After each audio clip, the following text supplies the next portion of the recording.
I'd like to recommend a book to you that I just ordered. It's by Dr. Aaron Kheriaty. It's called The New Abnormal, The Rise of the Biomedical Security State. You may know his name. He was the professor of psychiatry at the University of California at Irvine, who was fired for his position against the Covidiocracy. You see here, there are various videos here on YouTube related to him. I first found out about him before the imposition of the Covidiocracy a couple of years ago through this video here, wherein he's talking about this book.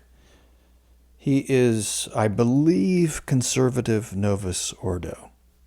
So, of course, you'll have to filter out any references to fake saints like John Paul II and all the rest of the Vatican II imposters. I haven't read this book yet, so I don't know how often he references them. But the book sounds quite good on the basis of the interview I watched of him.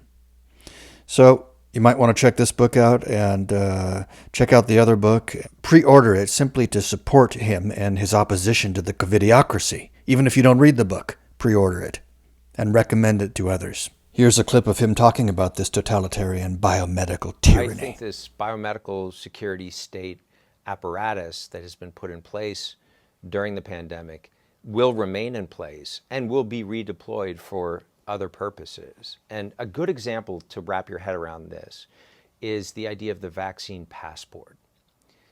If you were to take people in 2018 and 2019 and say, you need to download this app on the phone, then you need to go out and take this novel medical intervention that was just basically recently invented, recently tested, recently rolled out.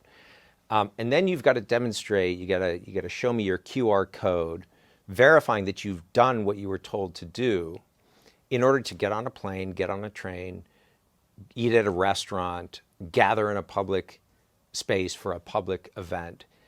I think most Americans of all political persuasions would have said, no way, right? This is an unacceptable intrusion on my privacy, on my bodily autonomy, on my freedom of movement and my freedom of association.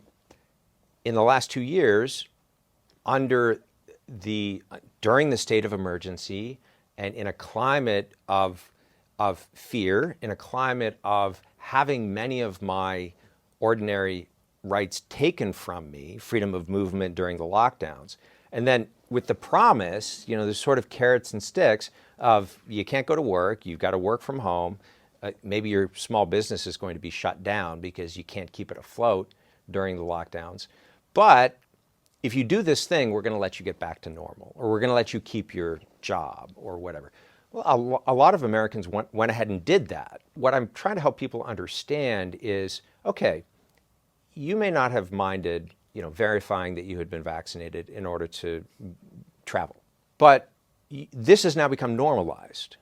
And what if the next thing that's demanded of you by the governing authorities, the public health authorities, is something that you're not so inclined to do, or that you're ambivalent about, or that you want to wait a year before you go ahead and take that step, or you want to do a little more research, or whatever, or you believe you have a medical contraindication for.